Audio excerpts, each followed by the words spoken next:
A very good evening, ladies and gents. And we'd like to welcome you tonight.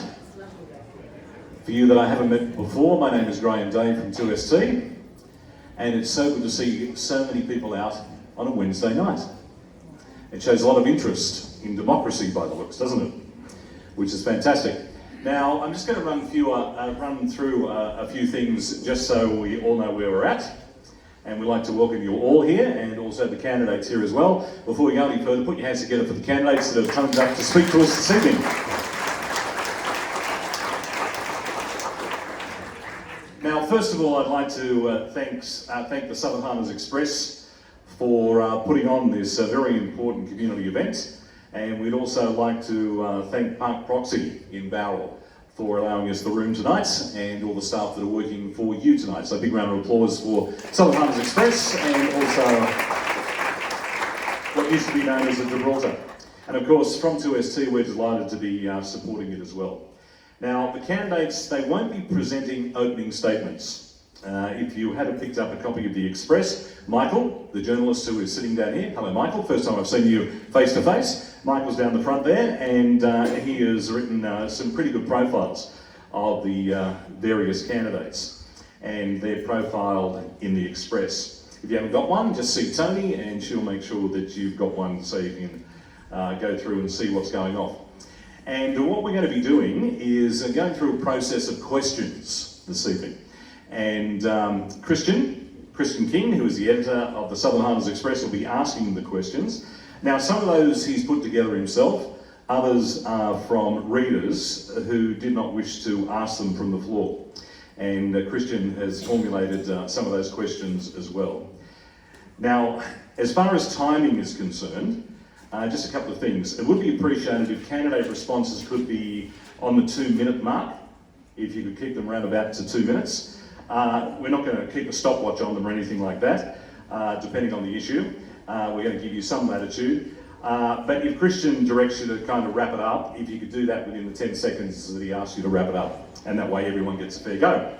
As well as that, we want everyone to have to ensure that fairness for everyone is observed. So we're going to try and give everybody the fairest go that we can possibly give them. Now, on occasions, Cristian will ask some follow-up questions in order to clarify a response, and that won't be confronting or to put you in a bad spot or a gotcha situation. It'll just be to clarify for the audience. Now, this evening there's a number of things I'm sure that will be discussed. Now, we ask you that are here, let's face it, we've had enough argy-bargy in the past. Let's be respectful and turn it into a discussion more than, as I said before, gotcha moments. We haven't accepted any questions from people that are personal attacks towards various candidates. Now, when Cristian has exhausted the questions, he will ask 10 simple questions that require only a yes or no answer. And if you look at the candidates, they'll hold up yes or no on the cards that are in front of them. And that's what we'll be doing as far as those questions are concerned. Then after that, we'll be turning the questions to you, members of the audience. And if you could ask them, Tony will be racing around with a microphone, and we'll get a microphone to you. Now, just something that'll make it run really, really smoothly, and this is from experience more than anything else. I know there's a lot of emotion in the room, and I know that people have got their own stories. But if you could just ask a question and not go into a monologue of what's happened to you. Because what happens in public meetings is instead of the questions being asked, people give their own experiences and it just takes a lot of time to get through that. So we want to be respectful for everybody that's got those questions. So if you could stick to that for us, that'd be fantastic. And candidates running on tickets are not allowed to ask any questions, that's only fair. And one very important thing is this, if you could turn your phones off. Because I know it's really boring when you said to your loved ones, I'm going to meet the candidates tonight, but they still have a frequency of giving you a call and finding out where you've been. But if you could turn your phones off now, that'd be fantastic. And another important point just in closing, filming and audio recording is not permitted and photos are allowed, but no recording.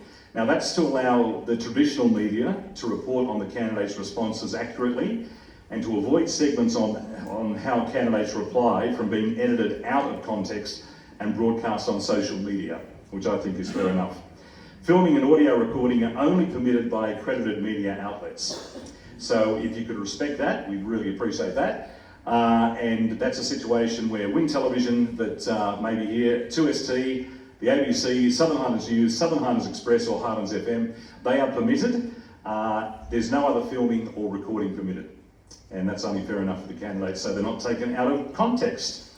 And right now, it gives me great pleasure to hand over to Cristian, who'll be running the night. As I said, if we could be respectful, if we could be a little quiet so they can hear the questions, and we'll get to you as far as questions are concerned. Hope you enjoy the night, because as I said, it's great to see you all coming out to see democracy returned to the Southern Highlands, and we all hope you enjoy the answers, and we hope the candidates enjoy the questions. Enjoy the evening. Thank you so much.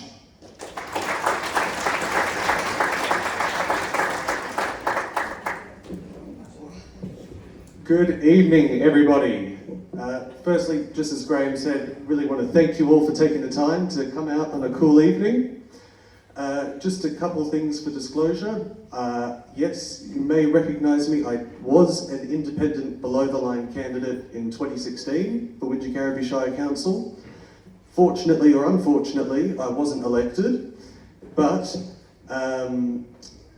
not a member of any political party, nor have I made any endorsement of the candidates here tonight. We want to ensure fairness and transparency throughout. One thing I will disclose though is Juliet Arkwright did, I think about probably 5+ years ago, did write for the Express newspaper, although no longer does, and that will not influence the event tonight. So, as Graeme explained, we will not be having opening introductions from the candidates. We want to get straight into questions. Just before we do that though, I would like to take the opportunity to acknowledge the traditional custodians of the land of which we meet and acknowledge the elders both past, present and emerging. In saying that, we're going to start the questions, and the first question that I prepared for the candidates is, in your opinion, what makes a good councillor and what pitfalls should be avoided? And we'll start with Jesse, Group A.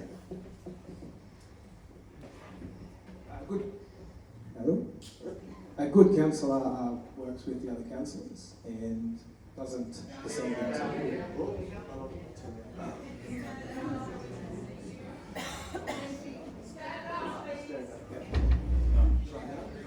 Is that better? What about now? How's that? There we go. Shall I sing?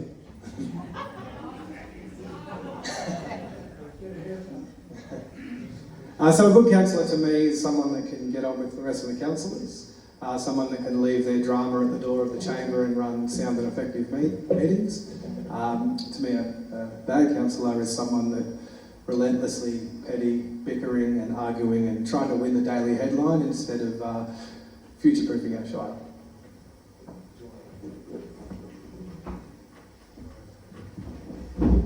Jesse spoke very wise words, and I'll endorse that. A good councillor needs to be as objective as possible, and I have emphasised this before, civility to the other councillors and respect for the job and respect for the decision making. As there are only 9 people, it could get very personal. So as long as one rises above that and recognises a degree of collegiality and that you are there to serve the community, not to play ego games or whatever, that will make a good councillor. And of course, number 1, really, to listen to you.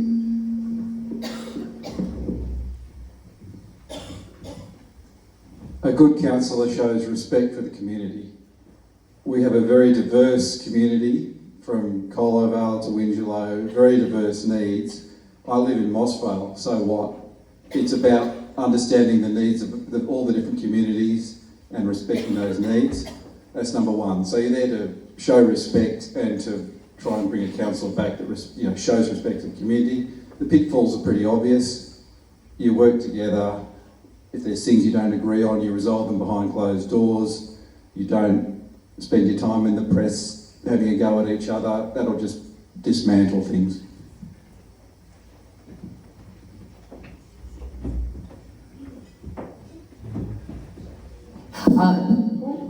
Nicole Smith.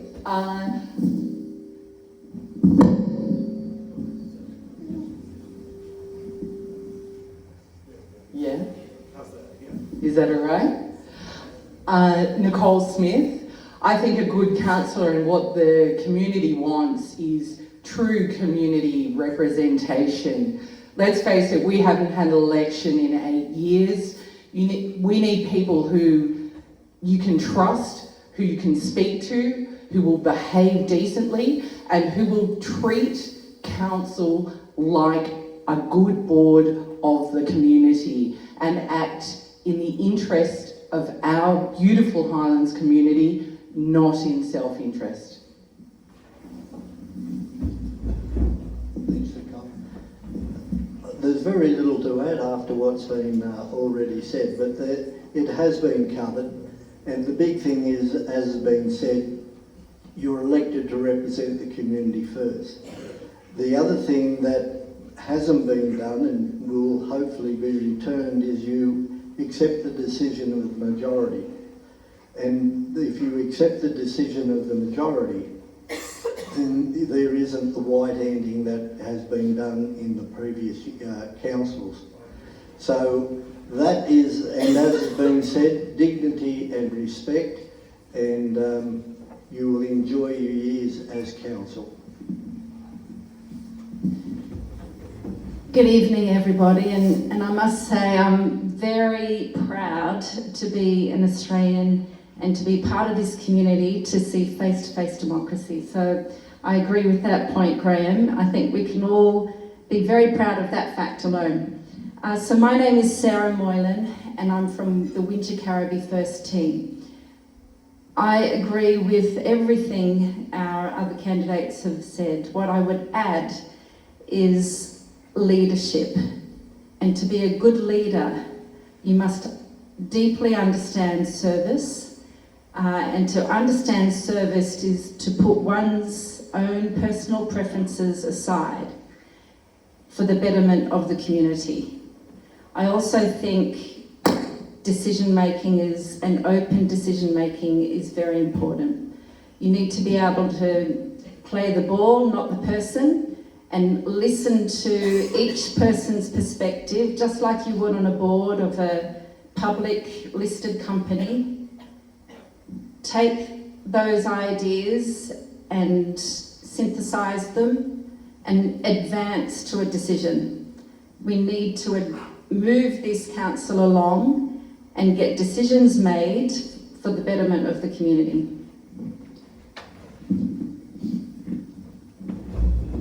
Hello, my name's Rachel Russell. I'm running as an independent.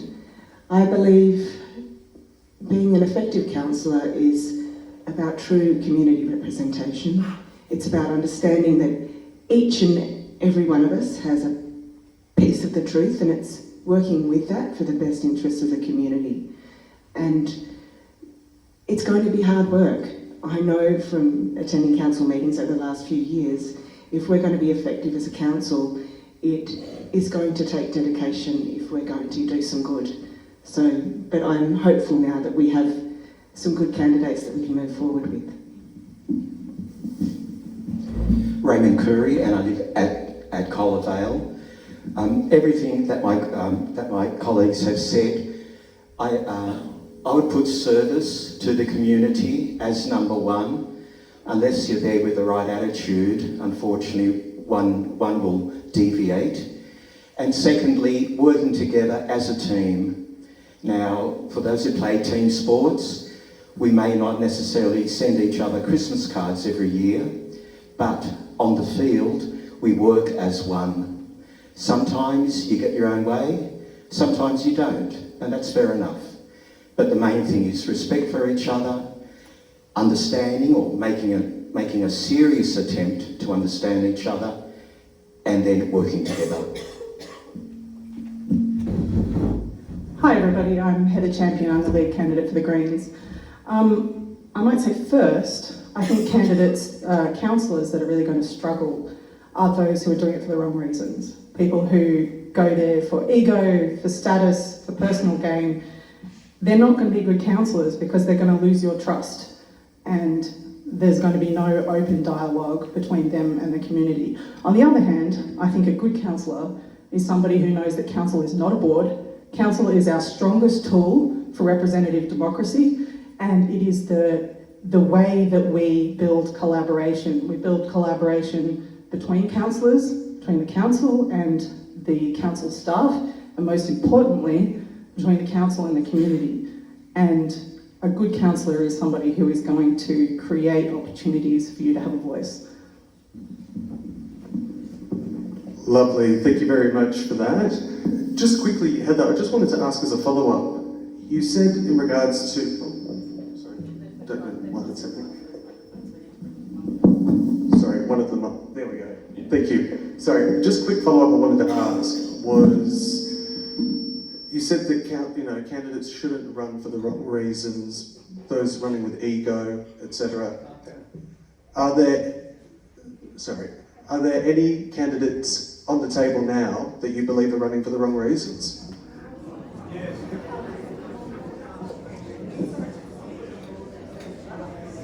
Withdraw that question, and it's unfair and unreasonable. And absolutely anti the whole premise of us. May I answer?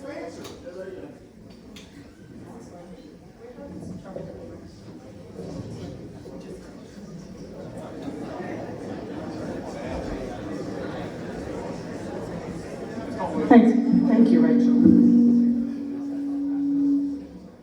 Excuse us with the technical problems, everybody. I just want to respond and say that my answer to that question is that in order to be a good counsellor, I couldn't answer it in the way it's intended.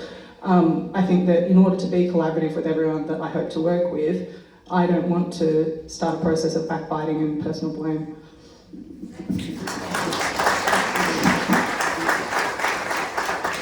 Thank you very much. The next question for all the candidates is, one of the big, significant changes that the Administrator Viv May made was the introduction of the Independent Planning Panel to Council, removing the governing body, the councillors, on deciding on DAs. Do you believe the panel should remain, or should the councillors, decide on DAs? So the purpose of that is to take a lot of the contention out of the council chamber. It's actually a second stop, so they make a recommendation with the staff, and that goes to the planning panel, and then the planning panel can veto that or push it through. The design was to stop councillors getting on and getting into iffy and bargy things over big developments. I think if the public aren't happy with the way that the planning panel are making decisions, then we can look at the planning panel rather than the dismantling of the planning panel. So look, I would support it in the immediate, see how it goes, see how it's received locally, and if we have no troubles, that's okay. If we have troubles, we can look at the panel itself.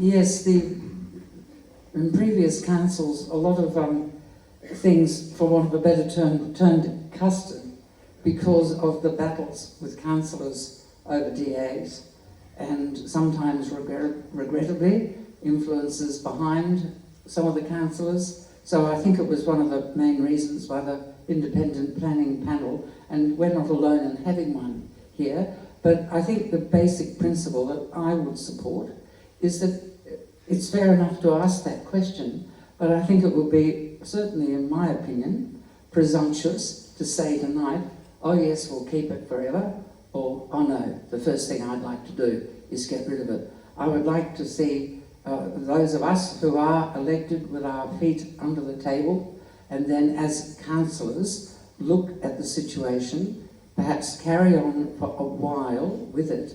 But the important thing is for the councillors themselves to be able to develop their relationship and establish their trust with the community, so that if they do decide to take these planning powers or what have you back, that you, the community, will feel confident that it will be happening for all the right reasons. So therefore, I say, I know it's not a definitive black and white. One would have to see, I would like to see a good 6 months to a year of the new council shaking down, of the panel continuing, and that is a subject then we would all have a much clearer view on. I know people want to bring these powers back, but I have seen and witnessed firsthand when regrettably it has been abused. So if it all works well, if the new council is working well, then yes, let's revisit it and get community feedback on that situation.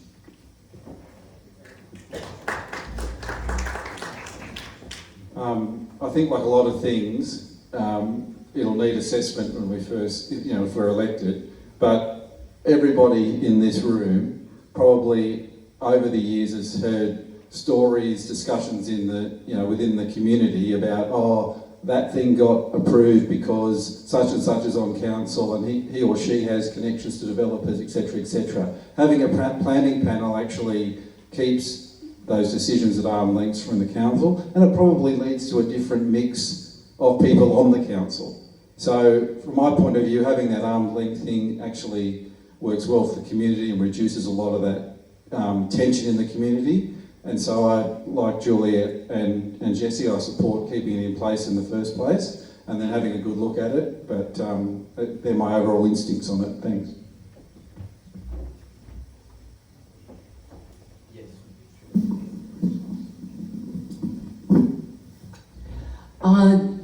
We all know that the previous dysfunction of council, there was a great deal of that because of DAs and interference in that process. I think we really need to keep that independence. The panel is made up of people who are experts as well as people of the community. This community will come under increasing pressure as far as development goes in future years. And so we need council very focused on the large strategic issues to ensure this place remains the beautiful place we want to live. So no, I have no desire to remove the independent panel at this stage.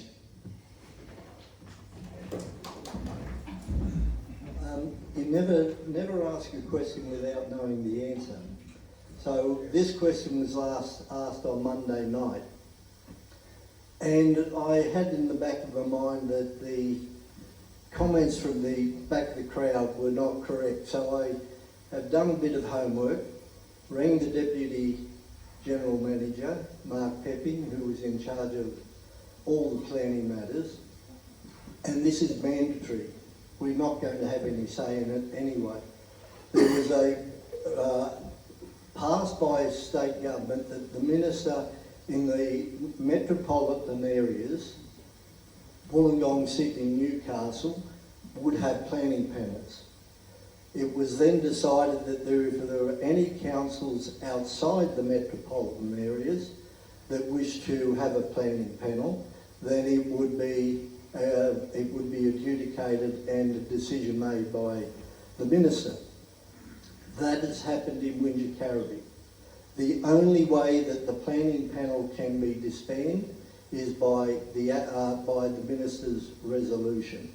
So thank you, Cristian, for the question, but the answer is it's mandatory now for Wingecarribee, and it will be very, very unlikely ever to be changed, and more councils will have a planning panel in place. It's all hypothetical at the moment until we, if we're privileged. Hello? If we're privileged enough to be successful in this election, we'll be able to see how effective this panel is. But quite frankly, this council, this area needs all the help it can get to get these delays down. We're currently 321 days on the council league table, 321 days for assessments. We're the second slowest council in terms of DA delays. So I personally am open to anything that can help us speed up these DA delays, and if the independent panel is kept independent, well then conceptually I would support it.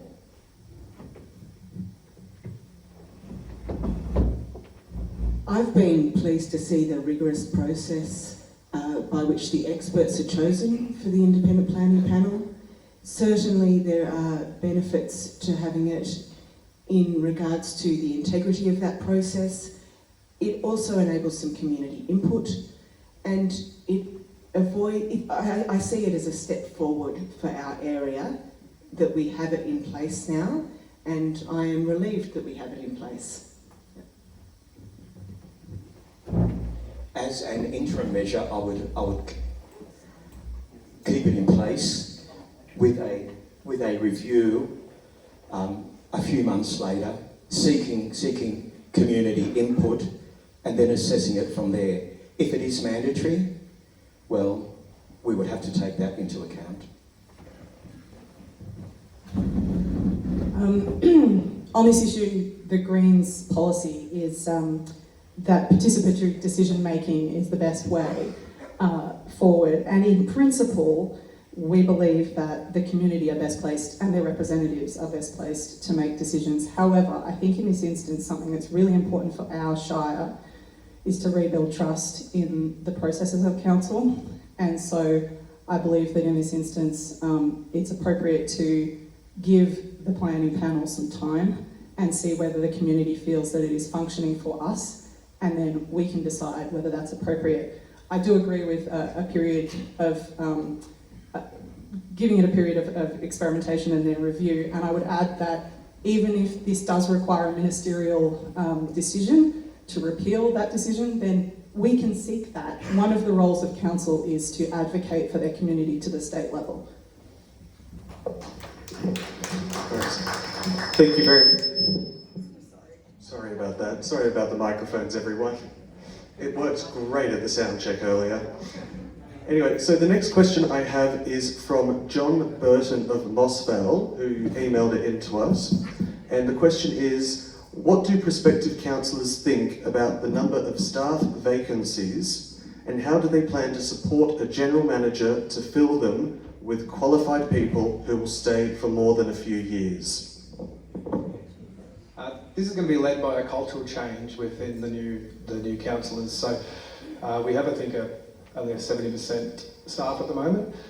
We're considered one of the poorer councils to work for. We actually have people within our town travelling to Goulburn and travelling to Picton to work, so they're not within the culture structure of our current council. So leading by example, giving confidence, building that trust is the number one way to get our lead planners, our top staff, the confidence to come back, that we are changing, we're not stuck in the old ways. And yeah, I think that's the best way forward, is to set a new cultural change.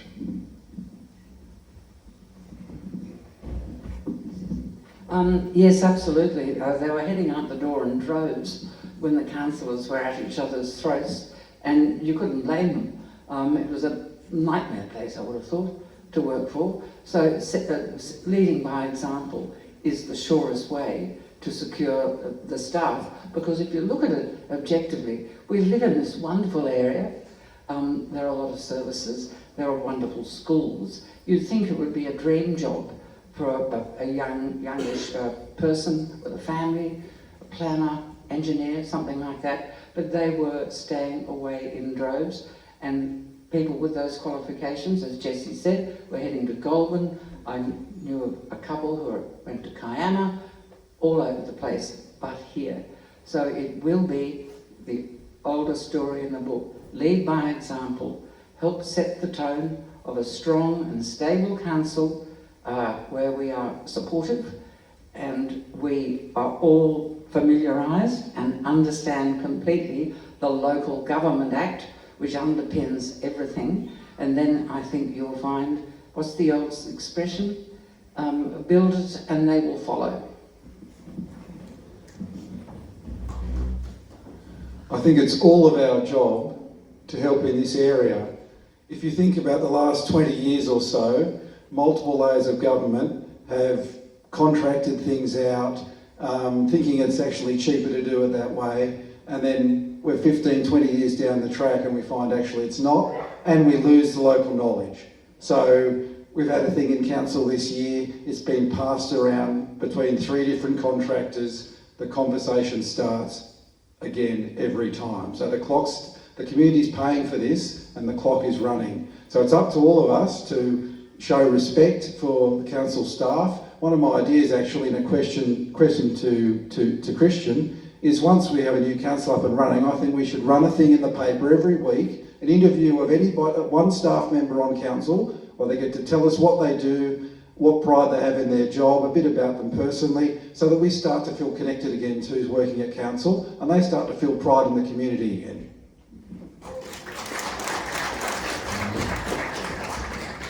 I think that we all know that council, and specifically Wingecarribee Shire Council, has one of the worst brands in the state. I would really like... I would like to see that... Sorry, can we please let the candidates speak, please? So I think we've got one of the worst brands. And I would like to see our council as one of the best councils in the state, if not the country. Now that's a very tall ask, but I think we do live in a beautiful place. I think that there was a toxic culture, there was a culture of bullying before. Councillors need to understand that the role of council, you cannot get involved in the roles of those people who are employed. The people who are running for council only deal with the general manager. That is the Local Government Act. They cannot get involved in the day-to-day business. So the most important thing is to really ensure that people have pride in their job, feel trust, and feel that they can do a good job again and are proud to work at council. David and Nicole have hit the nail on the head. The big thing is the staff did not leave in droves. The staff, it was the councillors that were the problem, not the staff. And the average turnover in councils throughout the state, not just Wingecarribee, is about 10% each year. That's just the way it is. There's 350 employees at Mossvale, maybe a few more now, but a lot less, I think. And it is the administration, as Nicole said, there is a clear line of delineation between council's interaction and staff, or there should be. But when councillors tried to direct staff, and we had a councillor or two who did that, the system breaks down. Now, in the Wingecarribee, the councillors were allowed to speak down to manager level only, and not below that. But the day-to-day operations are for the general manager, and as David said, it starts with the councillors at the top to show leadership and to show harmony, and that didn't happen. So but be very clear that there is no interaction with staff, or shouldn't be, and councillors, and keep that line open between senior staff and councillors, and then you start getting a cohesive team together. And as former Mayor Councillor Lewis, who was there for 34 years, he knows exactly what I'm saying is correct. So this is something I've had direct experience in my career. I am not a politician. I am someone who has come from a very long career in law. I'm a lawyer myself. I've also had the pleasure of working for and working with a global brand for 30 years. And with a global brand comes thousands and thousands of employees who go in and out of restructures, who lose morale. It's a cycle. and I've seen firsthand the great work that a good executive board and a CEO can do to change the culture of a company. And it's a multi-pronged approach, but certainly the attitude from the board, from the top, in this case the council, speaks for a lot of that. But I can share my direct experience with the new council if I'm privileged enough to be elected. I have taken the time to speak with council staff when engaging with various council strategies, and there is a mood of optimism right now within our council chambers about an incoming council, about the calibre of the candidates that you have before you, that we have a chance now for a reset of culture that we haven't had for a very long time, which is a really positive thing. And with that is a responsibility in all of us as a community to elect a good council, to go out and talk to our community about the fact that we're having this election, and inspire people that we can actually get a council that is there to serve our community. We have had issues under administration where the administrator, while on one hand identifying that he should not be meddling in operational matters, has been meddling and overstepping that mark, whether it be habitual because he was a general manager himself. It doesn't matter the reason. And that has compounded the problems that were pre-existing in council. But we have our best chance of a reset in culture to rebuild confidence, to rebuild trust. Right now, it's up to all of us. But I do believe that we can move forward now.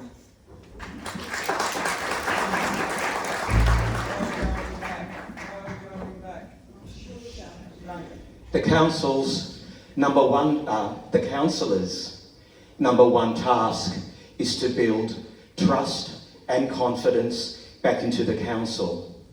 That means A, building trust and confidence with the community, and B, building trust and confidence with staff. Productivity revolves around staff. If the staff aren't happy, productivity fails, and we all suffer for it. So it starts with the councillors.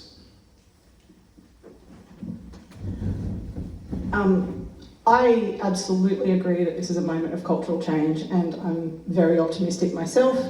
It's great to know that the staff are also feeling optimistic. I think there's a lot of optimism in the room.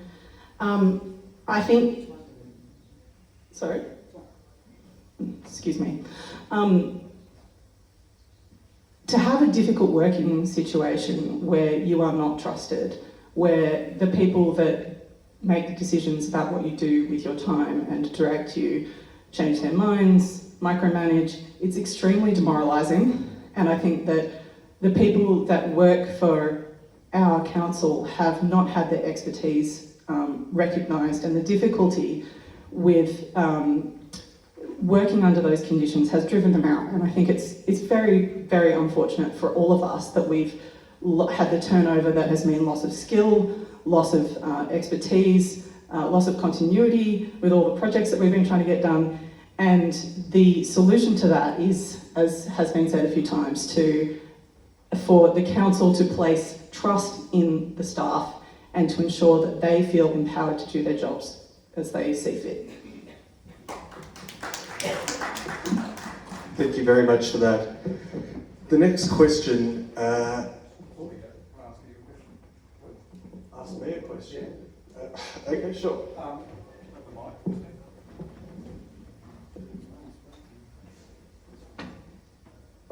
I might not answer it though, so we'll see how we go. So in my response, I suggested that it would be a good thing to do some interviews with council staff and put them in the newspaper to show some respect for the jobs they do and to give them a bit of publicity and a bit of knowledge in the community. Would the newspaper be prepared to run something like that once a month if I half-funded it? Look, I couldn't give you a commitment on that tonight, but we are more than willing to work with anyone that's, that's not an issue. Anyway, so the next question, following on from some of the responses that came, I think it's fair, we have two candidates here that are former councillors and mayors, and from the 2012 to 16 term I'm referring to. Now, following the council going into administration and the public inquiry, the final report of that inquiry, which was tendered to Parliament, included an excerpt on page 45, which was from the former Deputy General Manager, Barry Paul. In his evidence to the inquiry, he said that 2012 to 16 term was the worst term he ever worked in, and the place was toxic. So, to the former councillors of that term, what are you proposing should be done differently for this upcoming term, and have you reflected following that term?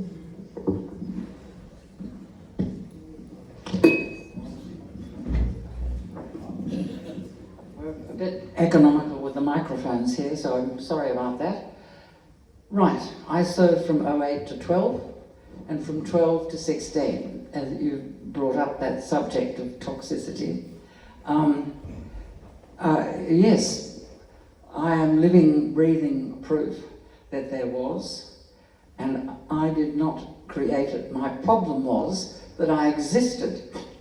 I was, I suppose, regarded as the inconvenient female councillor. So I have been passionate about a more collegiate approach because I saw firsthand what it was like, and that's why I feel that administration was absolutely vital. And it's all well and good for those who were in the mix of running, which was basically a little form of old style, old local mafia, and I can only express it in that regard. So it's good that you're seeing a whole selection basically of new people. I would like to be a part of that because I felt I was never really given the opportunity to do the job when I was mayor between 2012 and 14 that I was elected to. And so that's why I didn't run in 2016, because I knew who else was running and I just wasn't prepared to face it. Why should I willingly commit suicide? So this time I want to give it a good shot, and I want to give it a good shot to be able to participate and perhaps provide some form of mentoring, some guidance as to what went wrong, but to help lead us all forward with what I think seems to be an excellent crowd of candidates here tonight, and put a lot of this behind us. But I'll be quite blunt.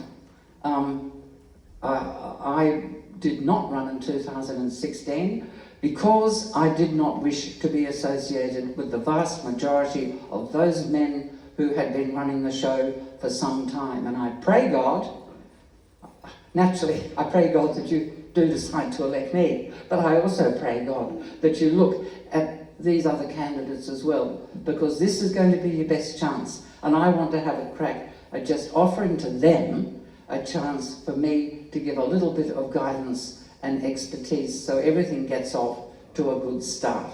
So yeah, that was the story. I won't bore you with all the gory details, but somehow I got through it and I'm still standing. And my children were very glad that I am still standing. Thank you.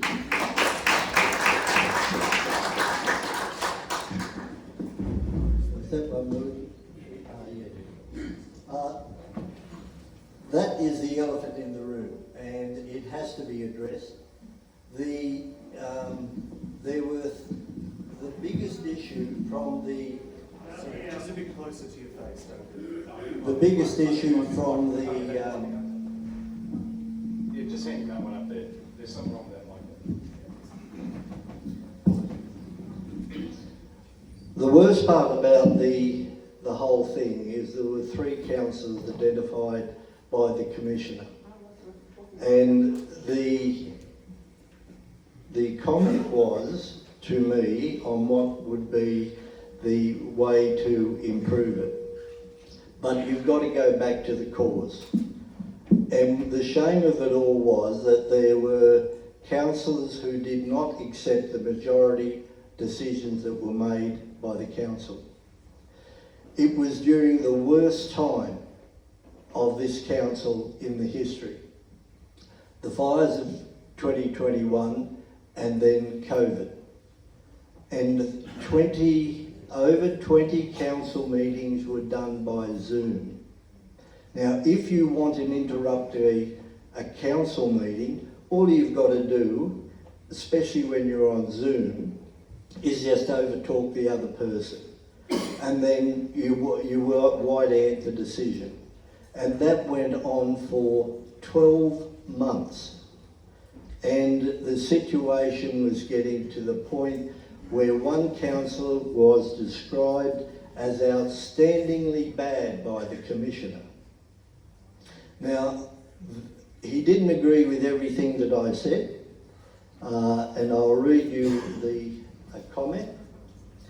The commissioner did not agree with me on everything, did not agree with me on the whole story.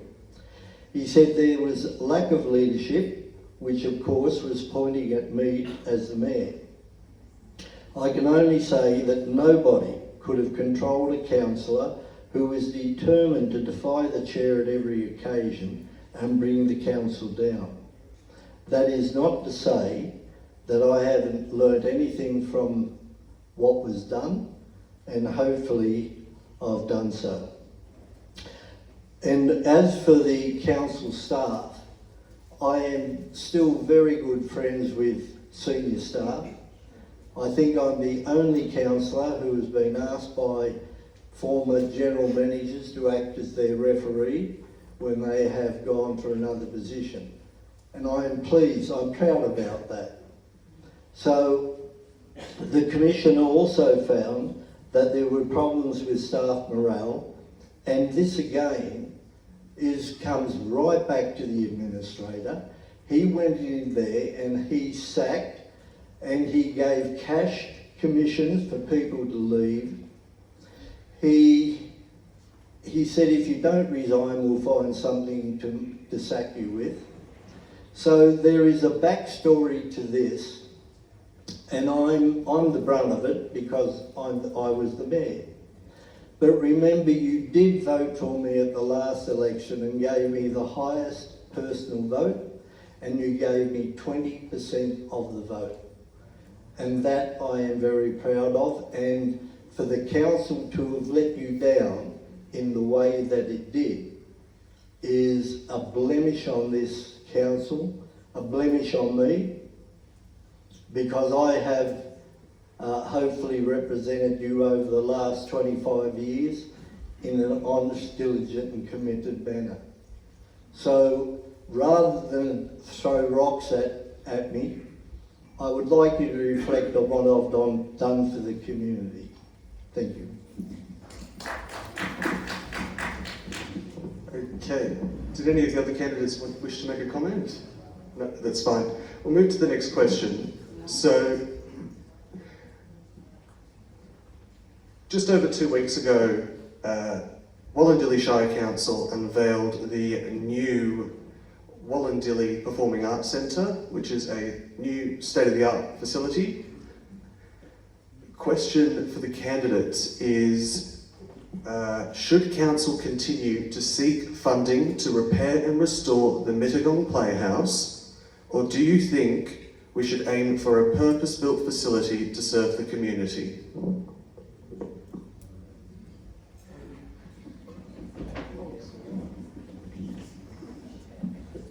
So the Playhouse doesn't just service the local playgroup, it actually house the Historic Association, and part of the plans up the top are to have a fully functional archival area, and they do really great work. So we've got to acknowledge that it's not just the playgroup in the bottom, and they have also been without a home for a very long time. There is some questions around the cost of the engineering on that, which I would like to delve into. I've heard, but I don't know that it's not as bad as what is presented, so I would like to look into that and reduce the cost, but ultimately I would fund that for that purpose.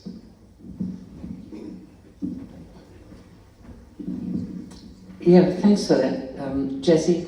The Playhouse has sort of been a sort of bit of an iconic place, and speaking as one who has on occasions tread the boards there and in other venues, it would be a pity to see it sort of given up on.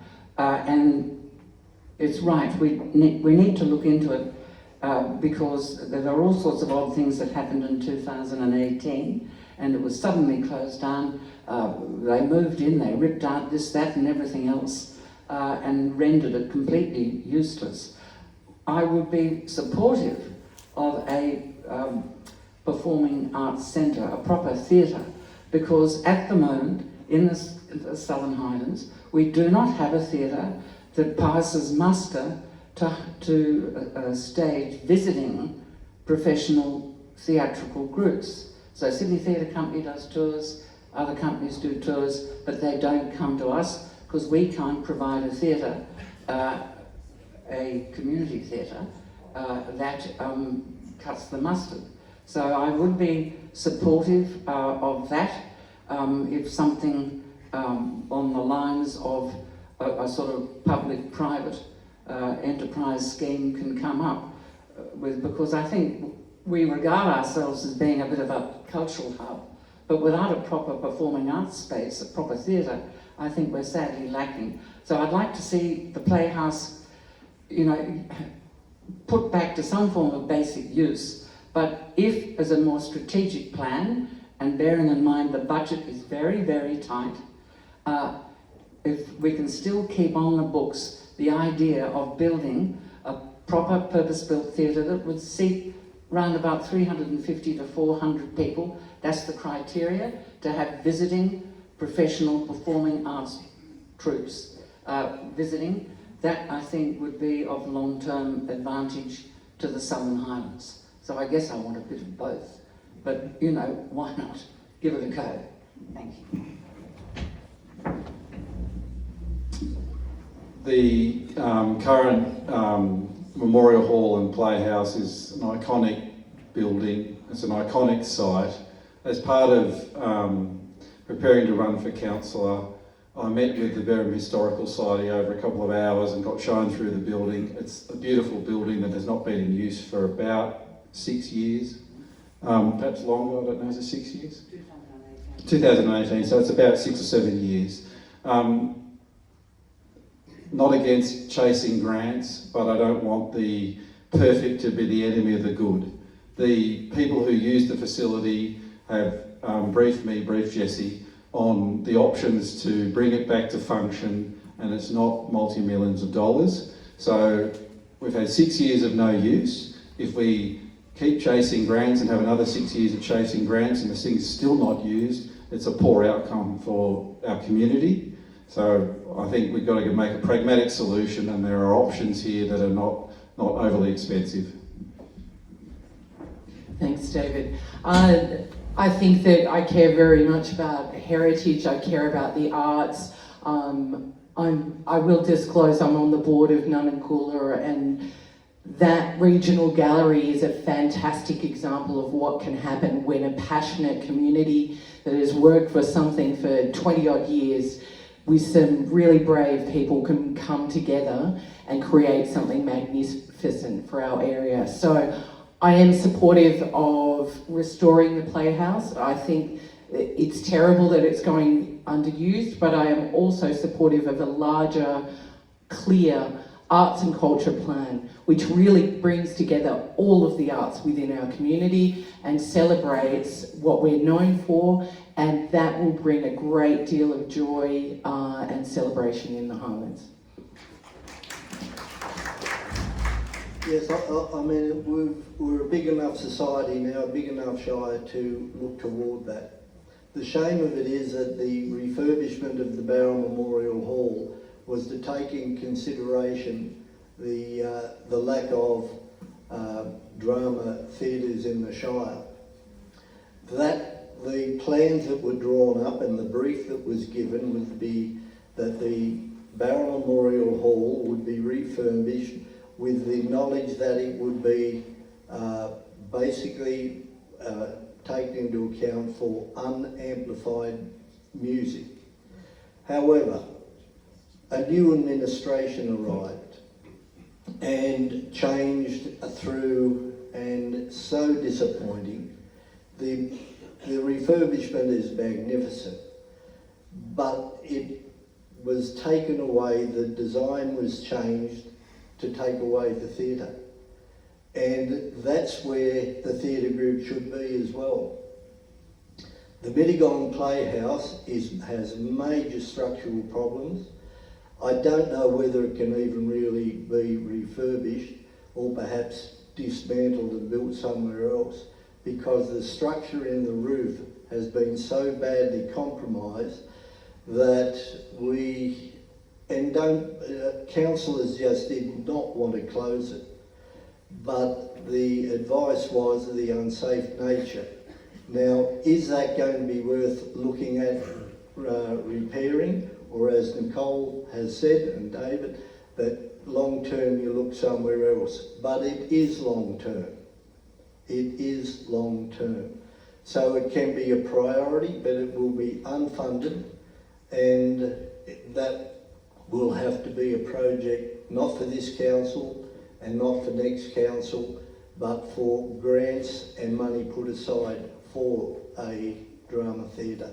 But that is worth looking at long term. So the question was, do we support the arts, basically, and the refurbishment of the Mittagong Playhouse?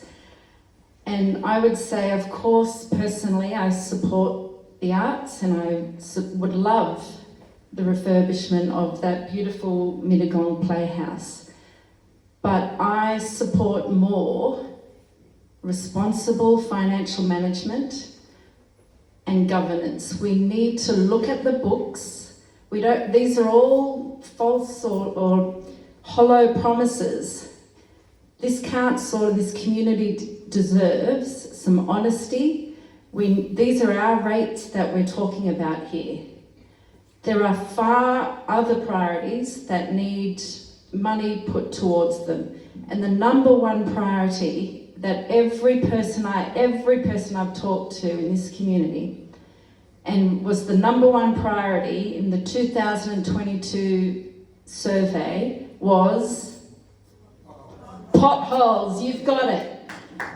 Our roads are, and I'm going to say it, deadly serious. This is a deadly serious issue. I've already been called by one very distressed person about a fatality due to the state of our roads. There are accidents happening, accidents about to happen. People are driving on the wrong side of the road. Our money, our rates need to go where they need to go. And as much as I would love the arts to flourish, it is truly the soul and the heart of any community. Money is not always the answer. I see a role for council to be a facilitator, a promoter of the arts.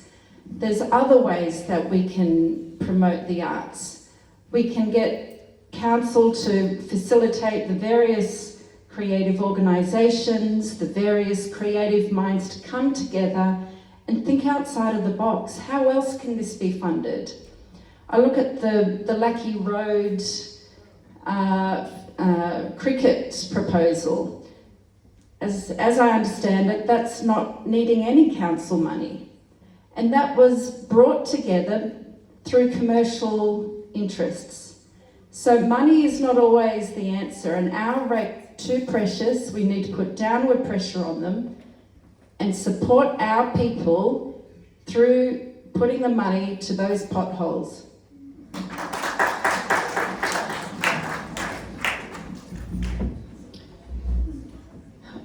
I see council, sorry, I am better, but the Exeter Meet the Candidates flu, it's still got a tickle in my throat.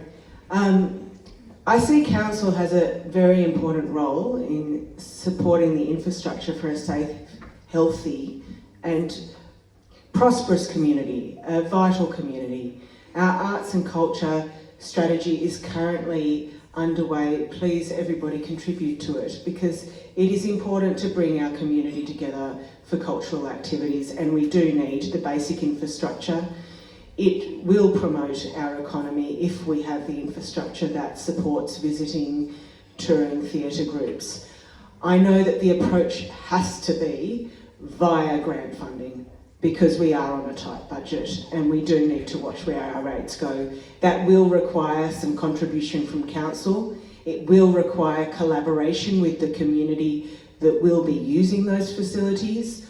So there is room for a multi-pronged approach here, not just to come straight out of our rates, because that can't happen, not with the tight budget that we have.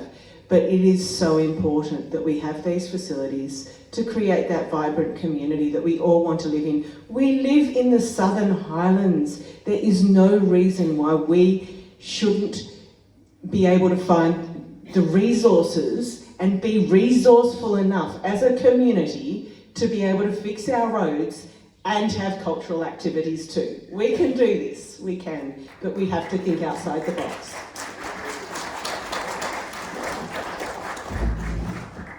Coming from the northern villages, the Playhouse is an iconic building. It is truly beautiful to look at. One small problem, it has these wretched steel beams holding up the wall, which has become a bit of an eyesore, actually. I understand funding is difficult. I understand attempts at funding in the past have been difficult. Why don't we get a little bit creative and seek private funding rather than our traditional let's get council to fix it? In the United States, a large part of their arts culture is funded by private. Now in Australia that has not been our way of thinking, but why not? Why not? It is a beautiful building. The future of it needs to be assessed. I think it's wrong for anyone to make a yes-no decision today. We need a proper engineering assessment and we need community consultation. Once we have that, then surely we can go out, be creative and try and seek private funding. Is this working out? Fantastic. Poor old Playhouse. I walk past it every day and I see it's, these beams that are up against the wall, and I think it's important to remember the fairly recent history of the Playhouse, which is that before the roof caved in, it was scheduled for demolition in favour of the Mittagong McDonald's, which we all know was built further down the hill. And the reason why it was built further down the hill and not in that site was because the community fought for that building, because it was critical to our heritage, and the Southern Highlands cares about those old buildings. We care about what it provides to our streetscapes. That's the entrance of the Southern Highlands when you come off the Hume, and that's one of the first things you see at the Mittagong junction there. And so I think we have to recognise that the community has already fought for it and honoured that, and it is a completely achievable goal to get hold of some money to fix the roof. As has been described, there are lots of sources of grant funding. We can make that happen, and I think it's really important to save it not only for the heritage but also for to have a playhouse for performing arts. The Greens are really in favour of supporting our community's performing arts, and we can work towards, in the long term, a really visionary kind of building for a bigger kind of facility that would house touring plays and Sydney Theatre Company. But that's a really long-term goal, and I think in the short term, we can fix the roof, we can house the Historical Society, we can house the theatre groups, and we can save that heritage. Thank you for that. Now, some of you may know, I have been reporting on Wingecarribee Shire Council for 10 years this year, since 2014, and a constant recurring problem and issue is the Mittagong swimming pool. So the question to the candidates is, scrap it or keep it?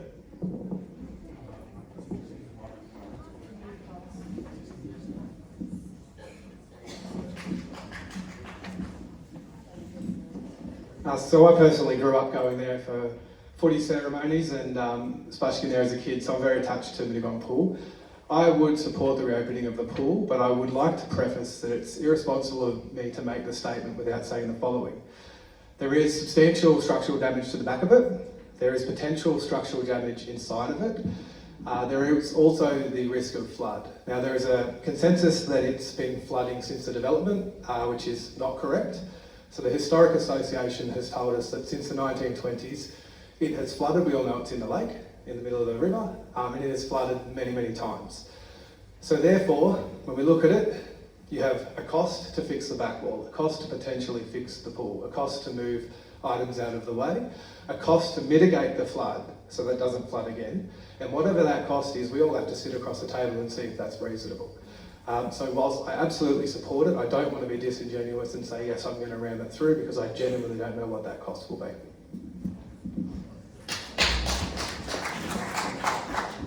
Yes, and that is the problem, what the cost is going to be, because the budget under the administration and the current general manager has been fairly well set.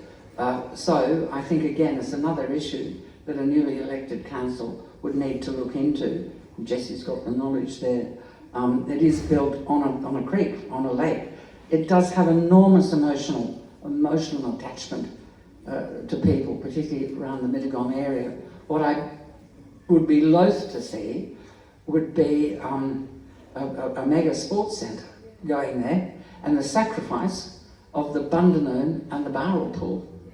So I do believe, again, we need to sit down, those of us who have the privilege, if you pay us the privilege of electing us, and going through this, because at the moment the choice seems to be rather stark. And as I said, I think to sacrifice Bundanoon and Barrel, there's no getting around it. We do not have a capital city in the Highlands. We have 3 major towns and then some fairly major villages. And we have to plan and work on that premise. So yes, let's look and see what can be done to perhaps save that Mittagong pool, but I would be very loath to sacrifice the Bundanoon and Barrel pools for the sake of a big development there. We all love pools. I love pools. This one is a tough one. I think we need to look at the pools across from the north to the south and make a collective decision about what to do with it. I understand that the current pool at Mittagong is, if you take it way back, it was more like a bush pool, more like a river pool, where the water moved through a not such a formal structure.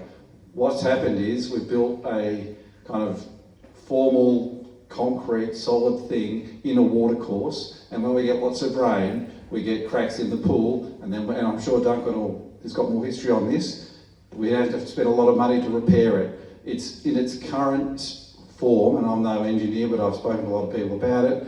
We're going to be pouring more money if we keep trying to repair it. So one idea I have is actually to turn it back into something more like what it was originally.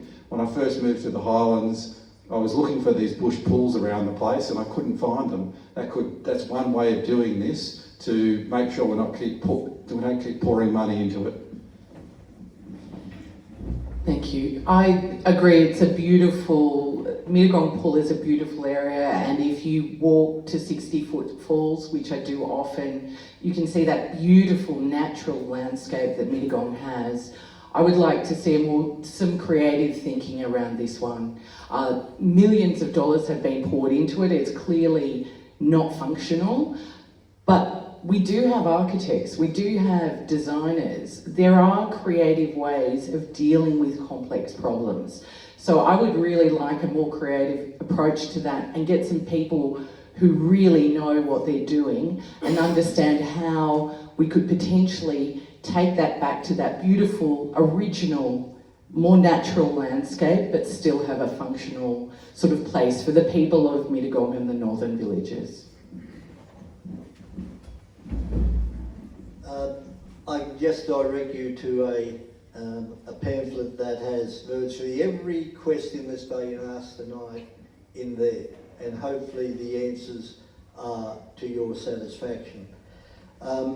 Council, when we looked at refurbishing it 8 years ago or so, we went to the Mittagong community, and the Mittagong community came back loud and clear. They want their pool. They want their pool. Council then resolved to spend $4.5 million, or maybe even more, on ripping the bottom out, putting in larger pipes to remediate the chances of minor flooding, so that wouldn't overflow, as David has said. Now, Council knew when we made that decision that that could happen. The shame of it all is, and I do not like criticising council engineers, but the pump equipment was put in the pool section. Should have been up on the bank.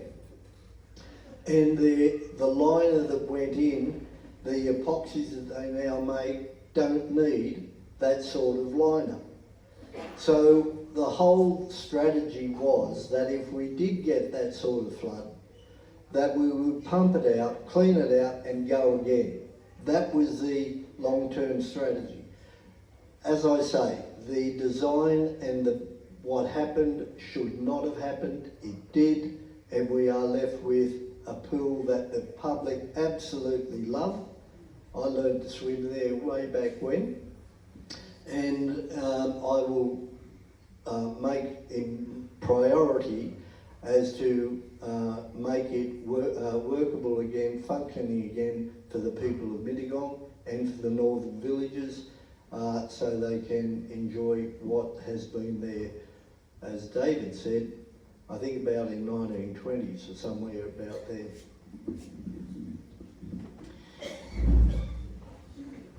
Taking a financially responsible approach, there's no way that the cost of maintaining our 3 beautiful pools, Bowral, Bundanon and Mittagong, could ever match the $100 million that has been quoted for the Mittagong Activity Centre. So, though we need to check the books and make sure that we're prioritising correctly again, these are our rates and we need to put them to the community's priorities.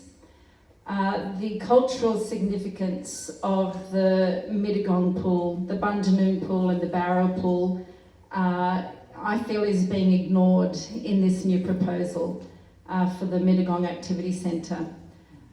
So from a financial responsible point of view, absolutely we need to maintain and keep those local pools that we've got.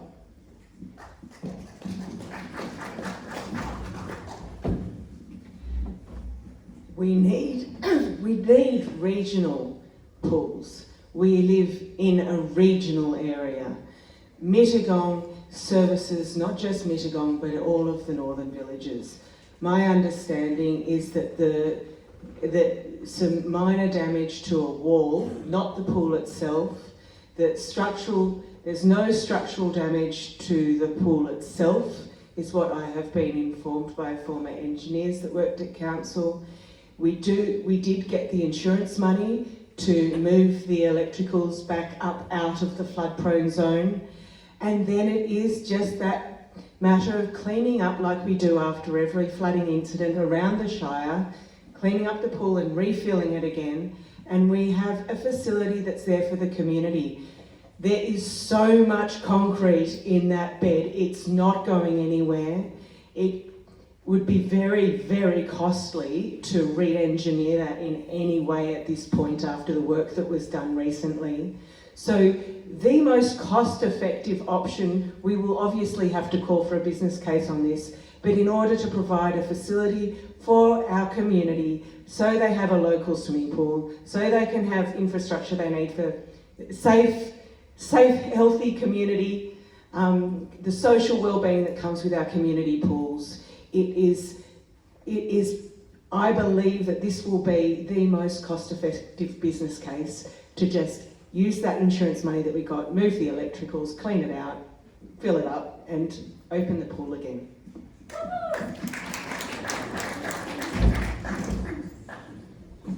Having lived in Sydney, there is no equivalent to Medigong Pool in Sydney.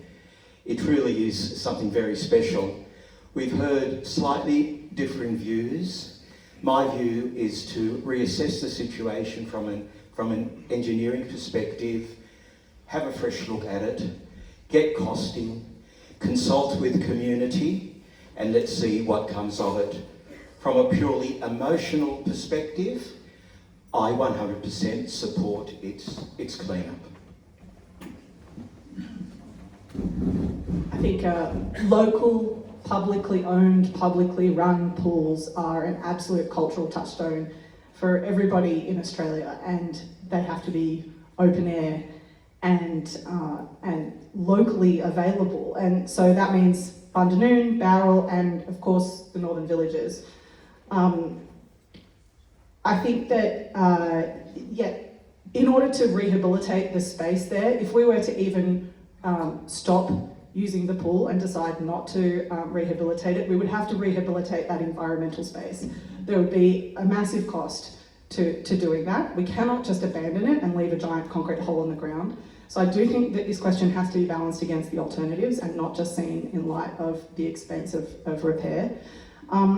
I do want to find out more about whether it can be sustainably managed. I'm sure that it can be fixed in the short term. I want to know that it can be fixed in the long term and that we can ensure that it is comparatively safe. Cleaning it out after a flood absolutely counts as something that is sustainably manageable. I'm talking about like cracks in concrete and things like that. But my suspicion is that if we look closely at the finances, then that will actually be the most sensible long-term thing to do. And I believe very strongly that the Northern Villages should have access to a local pool. Thank you. Oh. Hello. There we go. Thank you. So we're just about to go to questions shortly from you in the audience. But before we do so, I have one final question. And I know there's been a lot of discussion on this, but for clarity for people here in the room today, at the April council meeting, the administrator knocked back the staff recommendation to approve the Southern Highlands Regional Art Gallery, to approve increasing their funding and simply remaining at the status quo of $500,000 per annum up to the 28th financial year. This is now going to become a decision for the next council.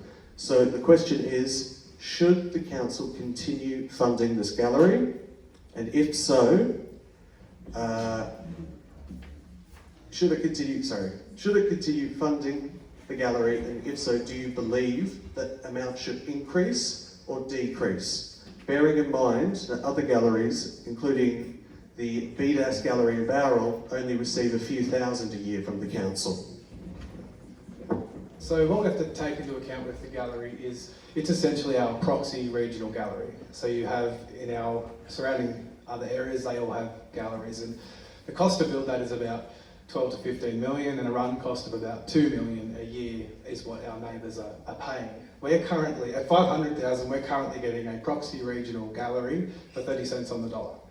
If we decide we don't want that, we scrap that, we've got to fork out 15 million and then 2 million a year running it if we do want a regional gallery. Keeping in mind they see 52,000 people through a year, which is more than Tulip time. A lot of people that come here stay for lunch, stay for overnight. They do a huge amount of work with the kids. So, and if you compare it, it's maybe not appropriate to compare it to a library, but I will. So, cost to go through is about $9 a person to the gallery with what we fund them. Cost per person into a library locally is $17. If you give it the equivalent, you'd be giving it $900,000. I would recommend that for the immediate, once we discuss these parameters, I would continue to give it the 500, the baseline, and then discuss higher. But look, I think 500 is enough. I do a fair bit of fundraising there. But yeah, we've got to ultimately decide whether the most visited town in New South Wales deserves a regional gallery or not. Because if it was removed and it was gone, then we'd only have our smaller galleries. And keeping in mind too, they've also won the Archibald coming to town. So this is going to be a major attraction to our tourism and overnight stays.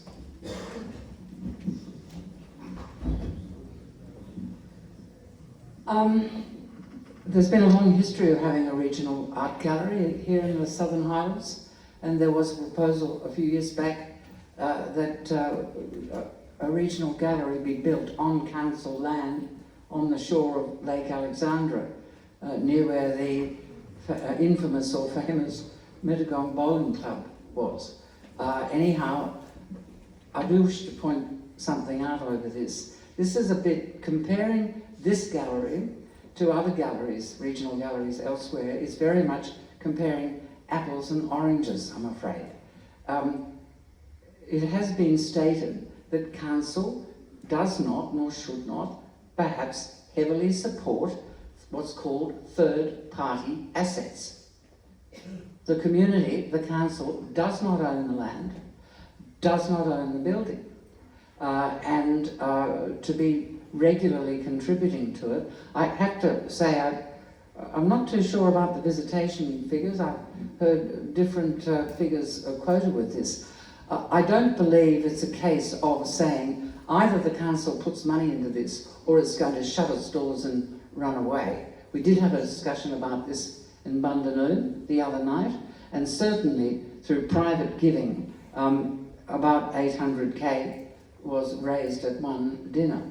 It's fortuitous that a lot of the great and the good who've made the Southern Highlands their country home are very enthusiastic for this gallery, and long may it last. But it is apples and oranges to say that the council should be the ones to keep forking out money for it, because it is not an asset that we, the community, own. It's completely separate, it's owned by the National Trust, and in such there's a deal done with the heritage people. So I would be in favour of looking at this contribution very carefully, and as much as I respect, I was chair of the Arts and Culture Committee for some years, and I wanted a purpose-built gallery on the shores of Lake Alexandra, but no, that changed course. I would want to look at the funding, because as other councillors have pointed out, fiscal responsibility, we can't keep giving to everything, and there is a desire amongst some of our more affluent community members and those that visit to obviously donate. So I would look at the council going through the figures again very carefully before we just accept that we have to support it, or the implication that has been given, if you don't support us, then we shut our doors and you are acting as sort of cultural marauders. I don't believe that. I would like to see a new council look more carefully into this ongoing donation.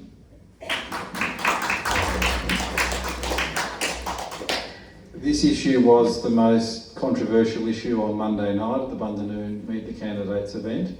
There's a lot of emotion about it in the community. I believe we need to just step back from it and the new council look at it properly. The initial years of funding, I think it was the first 5 years, that ticked away very quickly. 5 years goes by very quickly. We've now got a kind of agreement for the next 4 years and out to 2028. That'll go fast very quickly as well. The true way, I believe, to look at this is to step back and look at the long-term business case and the other things around it, rather than we'll do funding this year and let's have a discussion and argument about next year and next year. We have to step back as a community and work out what we're going to do in the long term. Thanks. As I mentioned before, I'm on the board of Nunangula, and so one of the issues, and I want to clear it up, the Regional Art Gallery, much like a performing arts centre, had been something our community had wanted for 20 odd years, and council had never been able to make that happen. Other areas build and fund their regional galleries through council to more like the tune of 70%. The only reason this gallery came to fruition was through state government funding and philanthropy, and council did not have to contribute anything to the build cost of that gallery, and that was upon agreement that council would then help assist with the ongoing costs of operation. So if we can't give certainty to wonderful people in the community who have a passion project, who really believe in something and get off their behinds to make it happen, if we go back on those type of agreements, then we will never have anything creative here. We will never have anything different here because there'll be no certainty of funding.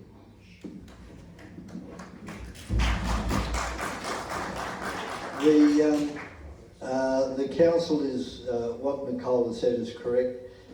Because it was on private land, council made the decision the money that we gave would be for administration only and not for any of the renovations or improvements. What has been said at the beginning in relation to the flow-on effect and benefit to the community, and we don't see that. It's a bit like tourism. People say, I don't benefit from tourism. Well, you do benefit from tourism. Now, the case David has made the point, and I do agree with it, that I'll be looking for a complete financial look at the administration, the way they have kept council's accounts, and I'm not going to make any commitment on extra funding because at this stage, until I know what the fiscal areas of council are, I have a feeling that we're not going to be very pleasantly surprised, and there will be some hard decisions made next year in the upcoming budget, which will be commenced to be discussed in November.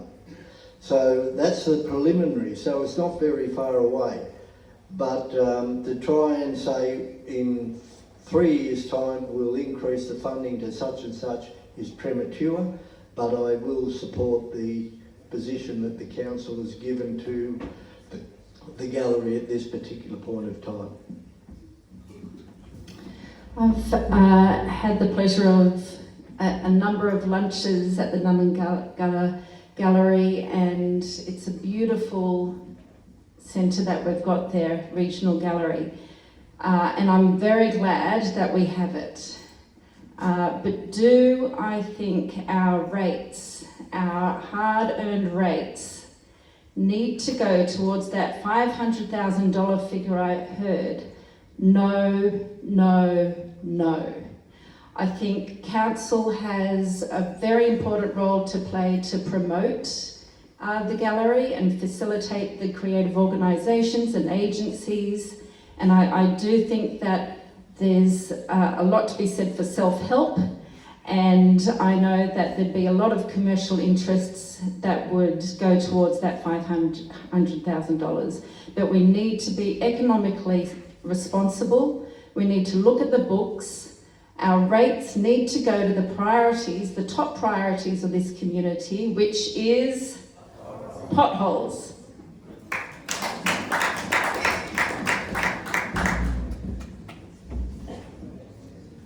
We know our community has invested a considerable amount in building Yanangula. Should a future council look at the books and understand that there isn't the money in the kitty to keep on funding it to the level that we have been, then I do not believe that the doors would close. As was mentioned, this is a very resourceful community. For a facility like this to be able to raise about $800,000 in one evening shows that there's considerable community investment. But from the start, I've been concerned that we were spending more on a regional gallery than we were on footpaths in budgets.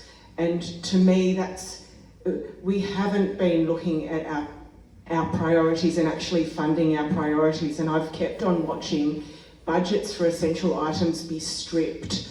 That actually we need the budgets for infrastructure that our entire community need to actually get around safely. So I don't think that Yarnangulla will close its doors if there is a change to how the funding arrangements happen. I do understand that it needs some funding from council in order to attract the state government grants to maintain its viability. We need to look at it. We don't know until we get elected how our finances are going to stack up, but we do need to make sure that we are prioritising funding for core infrastructure above the needs above the wants. The first step should be a total assessment of the situation, the tourism benefits, people using it, etc., and then see what results from it. Definitely community consultation, always community consultation. Where I stand in regards to our rates is that our rates should not be funding a third party agent. If the arts and our cultural events are dependent on government funding, may I suggest that we are stifling, that we are holding back our arts from thriving. We need to get outside of this dependency mentality and seek private funding. Private funding will blossom. Government funding can only dwindle. The Greens believe that everybody in our community should be able to access and enjoy the arts. Council's job is to help our community thrive. It's not just about roads, race and rubbish. Those things are important, but there is an additional role. It's more than that. We can walk and chew gum at the same time. We can provide for our artistic community. I think Ngunangulla was, as a regional art gallery, was something that was wanted for a really long time, and I think has been implemented very successfully. It's a free public space. There's a lot to be said for that. That allows us, local artists, as well as the community, to participate in that arts environment. And so, Ngunangulla plays a really important part in making the arts accessible. It also helps to reflect our local identity and puts the Highlands on the map, as been discussed in terms of tourism.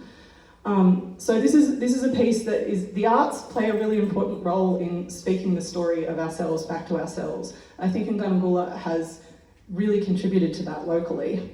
So it is a community asset. We might talk about not owning the buildings, but the contribution that council is making to the functioning of that free public space gives us a collective asset.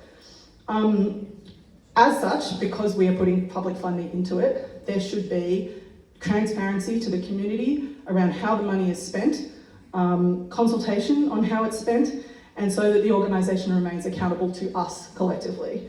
I think it's also worth mentioning that we also believe that if there is any additional money to go around, the question was asked, do we believe, would we support additional funding from Ngunangulla?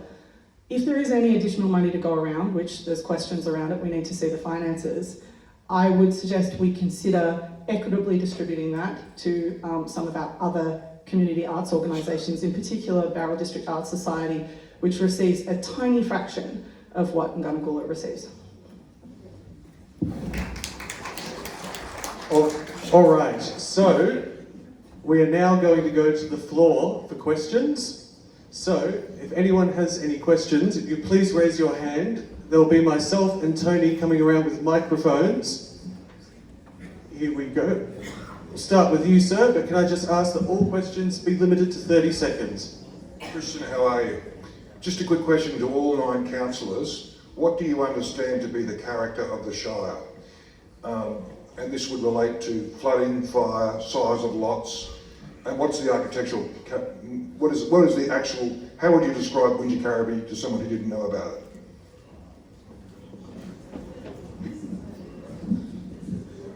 So to me, it's in a perfect corridor of green space and rural living. Probably describe it as farmland, Hampton style. We have considerable green assets. A big attraction here is the large lot land. People like to live on farmland. A very big obvious elephant in the room is to keep the green in between, and I think we are mostly visited to see that green in between. People like to travel between the towns. And we've actually lost touch with our youth. It used to be a much more vibrant area for youth. We've lost that. I would love to see that come back, but when I was a kid it was a very vibrant place for local footy growing up, and a very family orientated place. I would love to see us get back to that. Just asking we can keep responses quite short to this question so we can get to many more questions around the room. Thank you. I think Jessie summed it up. A rather ideally green idyll, and that is the conundrum. That is under threat. And that, I think, is one of the biggest challenges that the new council is going to face. This green idyll is under threat, and I reckon we're going to have to face up to it as to how we manage it. The Southern Highlands is the envy of everybody else. So anyone who doesn't live here and you say, I'm in Mossvale, all you hear is, oh wow, the Southern Highlands is amazing. I heard it from someone in New Zealand today. So it's an amazing place and we've got a job to keep it that way. Totally agree. I think there's something magical about the Highlands, and it is that mixture of our natural bush, our farmlands, our villages, as well as our larger towns, but is very much under threat. And I think that we were on a very concerning path, and so we need a very strong council with a clear vision, some focus on design, some focus on the landscape here to ensure that we don't lose the magic we have. People say to me, you've been here all your life, why don't you move somewhere else? And I say, well, I've got to find somewhere else better to live. And as yet I haven't, I don't think I will. But I'm going to take a little bit of credit here, because in 1996-7, I introduced a motion to council that the banning of concession allotments on rural land be banned. And people had 6 months to take advantage if they did have a concession allotment. And that has kept the ambience of the Shire the way it is. If you go down the road into Wallandilly, you'll find more 5-acre blocks than you do wide open spaces. We still have that. And if you retain that and you stick to your zonings, you don't do spot rezonings, you will maintain exactly what David has said. That's what attracts people, and Jessie, that's what attracts people here. So it's up to the council to maintain the standard that has been set to this point of time. Yes, our beautiful Southern Highlands is very special in that we have, we've got it all. We've got the farms, the bucolic culture that comes with that. We've got the historic towns, we've got the outlying villages, and there's just a magic in the Highlands. I think I would have to say that in terms of we are crying out for some good governance and responsible financial management. We have it all, but we don't have that. And that's what my team aim to bring at Wingecarribee First. And on the topic of the youth, I'd like to introduce my number 2, Sabrina Venish, who is in the crowd here. If she could stand up, please. Sabrina is our number 2, who would represent the youth, and on council, that's what we need.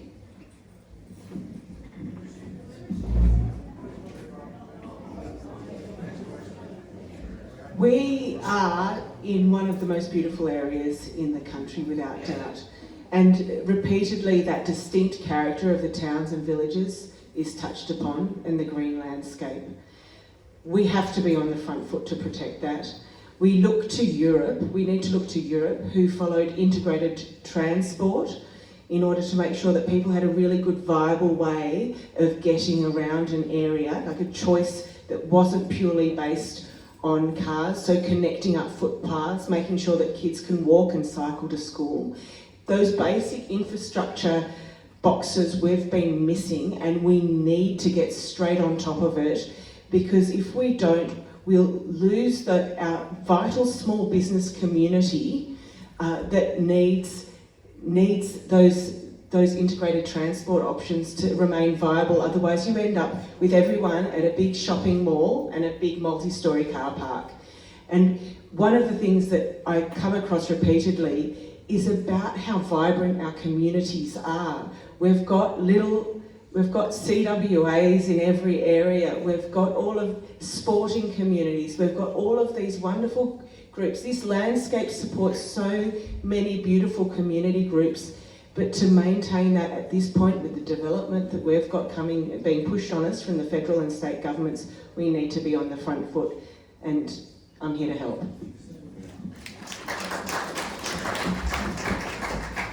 I use one word to describe the Highlands to my Sydney friends: heaven. However, the Sydney urban sprawl is now at Picton Road, and it's got one way to go. So we, councillors, and our community, we have to resist. We can't allow the Sydney sprawl into the Highlands. Thanks for this question. I love it because it's the question that I'm constantly asking people when I meet them. What is it that you love about living in the Highlands? And the answer is so often the same. So I'm going to repeat that to you. It's we live in the Highlands because we want a small town life with a connected sense of community surrounded by thriving green spaces and bushland. And it comes up, and it comes up, and it comes up. And to me, that's our identity, and that's a crowdsourced answer. So that's the vision that I want to stand up for on council. I think together we can continue building a Southern Highlands where we don't just build houses and urban sprawl, we build community. We create a space where young people are recognised and involved and they want to stay. We create a space where everybody can enjoy sports, the arts, music, nature, and we also protect our home for future generations.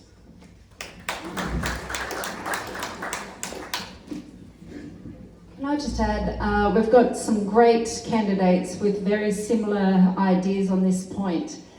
We need to think outside of the box. We need to be 2 steps ahead of the state government and identify areas that are going to be ideal for development. We can't just tack on to Bowral and be the urban sprawl that we're all seeing. It's just not suitable for the way the Highlands operate, and it just clearly does not make sense.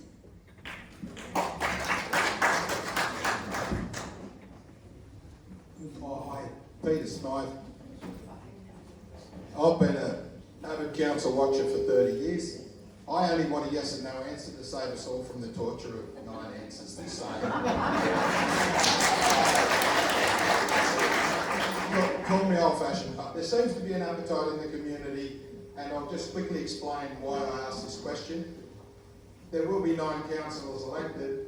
They won't even know where the locker room is, and their first order of business is to elect a mayor. And that mayor is pretty well the only person who has access to the general manager. All the rest of them, that's operational council. They will learn that. They will be stonewalled. So without a strong mayor, you don't have strong vision, you don't have strong leadership. I have one question, and one question only. Is any of the new councillors prepared to vote for any candidate who may be elected from the suspended council for mayor?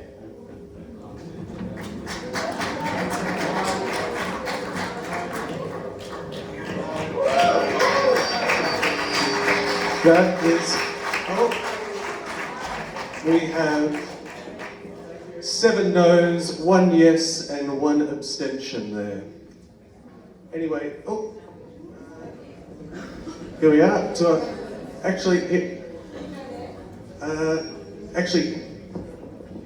sorry, we're just working. Thank you. Do you believe the council should play a more active role in supporting community events like the Festival of Lights in Nicole Gardens to enhance the Christmas spirit and bring people together during challenging economic times? Is that a yes, no? Yes, no. Yes, no?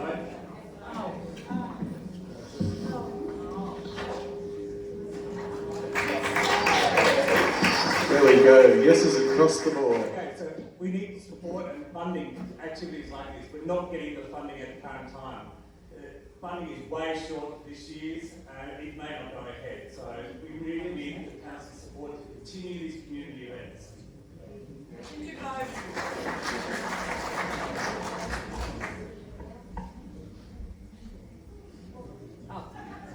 I'm the mum of 4 boys ranging in age from 16 to 5, and I think one of the problems in the Highlands is a lack of safe, fun, low-cost activities for teenagers to do. I'll try and turn this into a yes or no question. Do you agree that this is a problem, and do you intend to do something about it?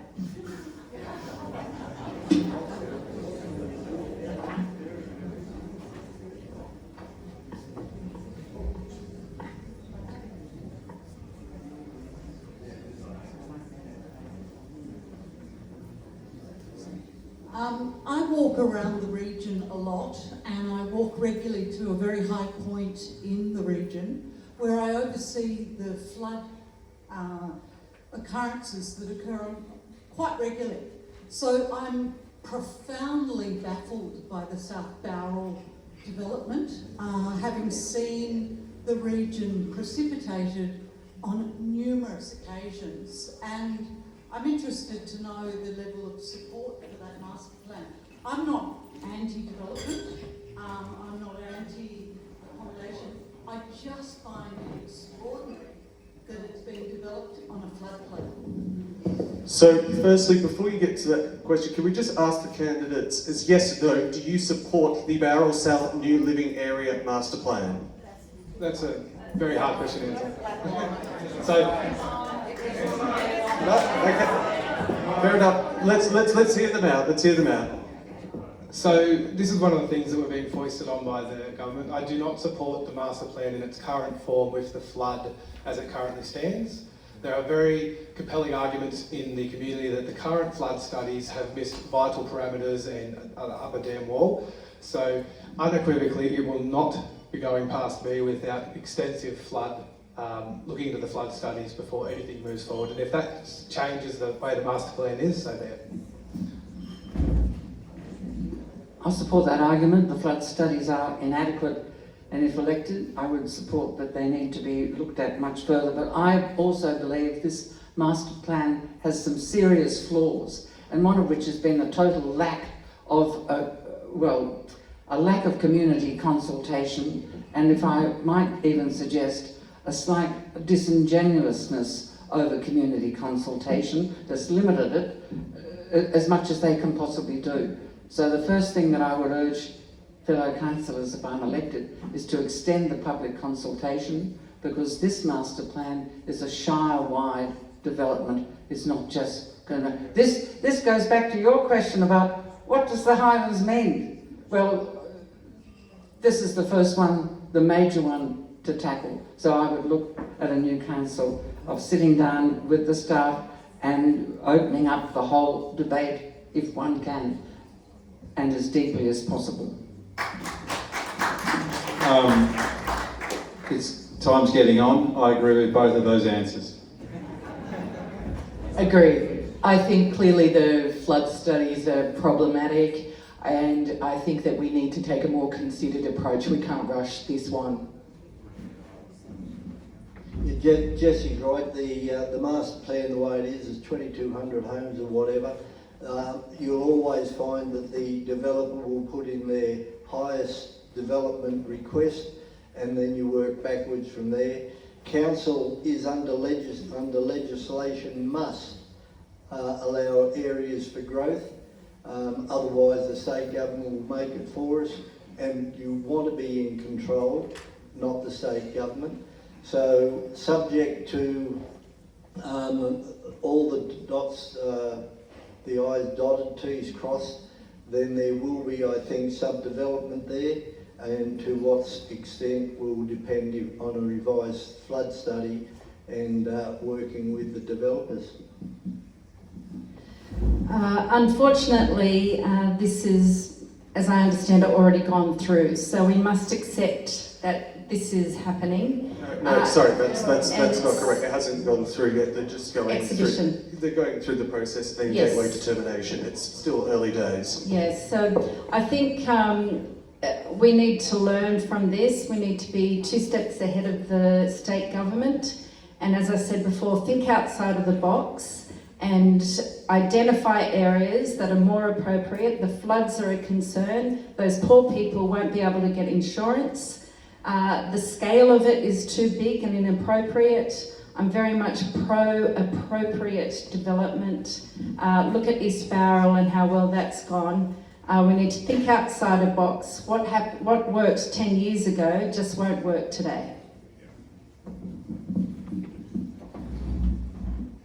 We know that there are developments that have gone straight to the Department of Planning without going through our council, say with the new Merriworth plan, so with the Southern Highlands Innovation Park, which is currently the master plan for that's under development, just next to the Merriworth property and south of Medway, there's a massive development that's currently being negotiated, and some of that was done without any consultation with council. So we have a quota that we are expected to fulfil for housing. If there are excess homes that are being put at that location at Medway that we didn't know about, which means that we can give South Bowral a reprieve because of the problems with flooding, then I think we need to really be on the front foot with state government and say, hey, you didn't tell us about these houses that we're putting in at Medway, but they're there. Can we use that instead, perhaps? Whatever we do, we don't want more urban sprawl. Whatever we do with our housing, we want to make sure that we get a diversity of housing types, because at the moment we've got as much urban sprawl as you want at Wilton, and it fails every metric of economic viability, giving us at the rates that we need for the infrastructure. We need to look at master planning to make sure that whatever development we have has the supporting infrastructure, is, as my number 2 candidate David Rapley would say, sustainable development that actually enhances the qualities of the nearby township and helps maintain the character of our towns and villages, does not detract from them, does not just chew up massive amounts of green space or green between. So there's lots of ways that we can work with the state government, I believe, on this. A lot was done during administration where the community were locked out of the consultation and decisions were made for us, and on just bean counting bureaucrats going this number, that number. I know that a lot of thought was put into the master plan, but unfortunately that thought was without local knowledge, because we've lost that from council. So let's elect a new council, get that local knowledge back and happening and on the front page. It is a complex issue, full of strong passion. Put a hold, reassess, true community consultation, and let's take it from there. I agree with a lot of people who are talking about urban sprawl.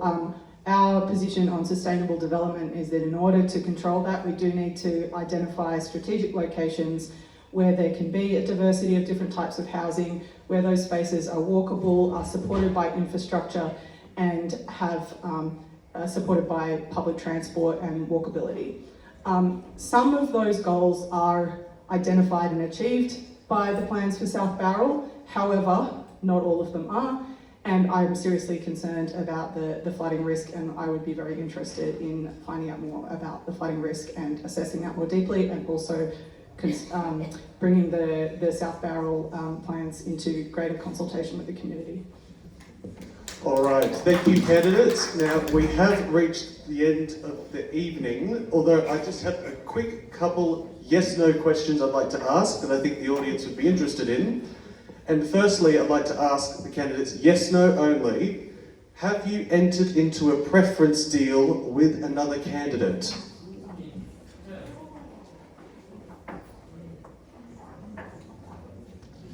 Okay, and for those candidates with yes, just quickly, who have you preferenced as number 2 down?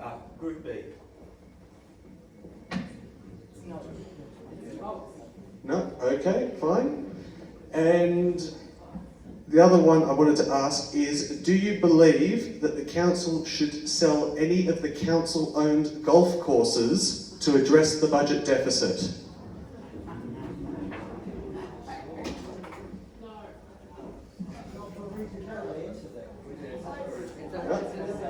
Fair enough. Anyway, we have come to the end of the night, and I just want to say a very big thank you to all 9 candidates for being up here for 2 hours and taking the questions. Thank you kindly. Let's give them a round of applause, everyone. And thank you to all of you for sticking around. We really, really appreciate it, and thank you for coming. And please, above all else, do remember to vote on Saturday, the 14th of September.